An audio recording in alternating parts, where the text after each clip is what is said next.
سے کمل، یہ ترتیب موسم کی لکھی غزل، یہ سردی، یہ گرمی، یہ بارش، یہ دھوپ، یہ قد، یہ چہرہ اور یہ رنگ و روپ، پرندوں چرندوں پہ قابو دیا، تجھے بھائی دے کر کے بازو دیا، بہن دی تجھے اور شریکی سفر، یہ رشتے یا ناطے گھرانہ یہ گھر، یہ اولاد بھی دی دیے والدین، الف لام میم کاف اور عین غین، کیا کیوں شہادت شعور و نظر، یہ بستی ہے صحرا یہ خشکی ہے تر، اور اس پہ کتاب ہدایت بھی دی، نبی بھی اتارے شریعت بھی دی، ہر اس کی سبھی کچھ ہے تیرے لیے، بتا کیا کیا تو نے میرے لیے، صدر علی وقار، اہل میزان اور ارباب نقد و نظر، آج مجھے تعلیم سکھاتی ہے جینے کا سلیقہ، موضوع پر گفتگو کرنی ہے۔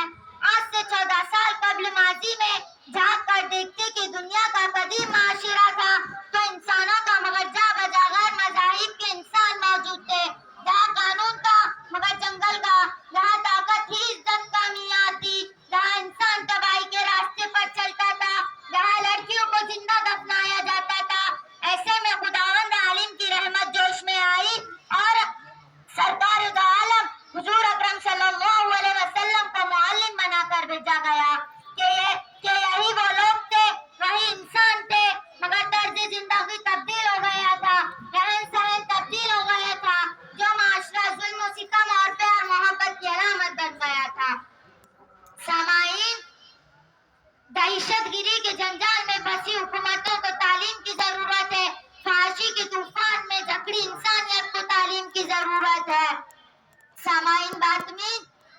یہ تعلیم ہی ہے جس نے انسان کو چاند پر پہنچا دیا، یہ تعلیم ہی ہے جس نے انسان کو سمندر کی گہرائی تک پہنچا دیا، یہ تعلیم ہی ہے جس نے انسان کے اندر تک کی ہڈیوں کا پتہ کر کے دیا، یہ تعلیم ہی ہے جس نے انسان کے کانوں سے ہیرے نکالنے کا ہنر دیا، اور یہ اعلان کرتی ہے میرے ہاتھ میں قلم میرے ذہن میں اجالا، میرے ہاتھ میں قلم میرے ذہن میں اجالا،